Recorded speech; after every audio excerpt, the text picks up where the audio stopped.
اعوذ باللہ من الشیطان الرجیم بسم اللہ الرحمن الرحیم السلام علیکم ورحمۃ اللہ وبرکاتہ۔ آج کی حدیث کا موضوع ہے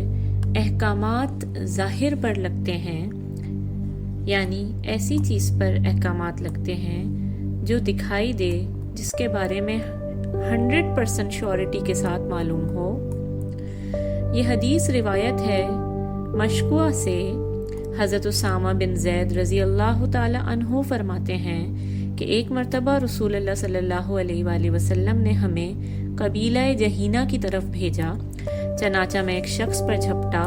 اور اسے نیزہ مارنے لگا تو اس نے کہا کہ لا الہ الا اللہ، پھر بھی میں نے نیزہ مار کر اس کو قتل کر دیا۔ جب آپ صلی اللہ علیہ وآلہ وسلم کی خدمت میں حاضر ہوا اور آپ صلی اللہ علیہ وآلہ وسلم کو اس واقعے کی خبر دی تو آپ صلی اللہ علیہ وآلہ وسلم نے فرمایا کہ تم نے اس صورت میں بھی قتل کر دیا جبکہ اس نے لا الہ الا اللہ پڑھ لیا تھا۔ میں نے عرض کیا یا رسول اللہ صلی اللہ علیہ وآلہ وسلم،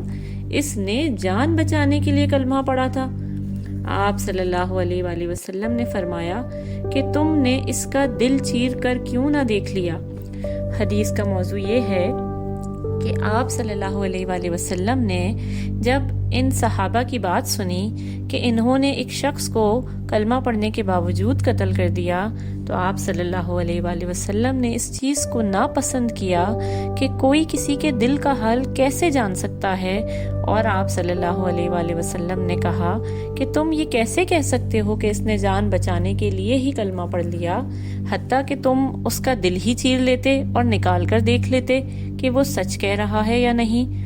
تو اس سے ظاہر ہوتا ہے کہ جس چیز کے بارے میں شبہ ہو یا ہم پورے طرح سے مطمئن نہ ہوں کہ سامنے والا سچ کہہ رہا ہے یا جھوٹ کہہ رہا ہے، ہم کسی بھی حتمی فیصلے کا اختیار نہیں رکھتے۔ جزاک اللہ خیرا کثیرا۔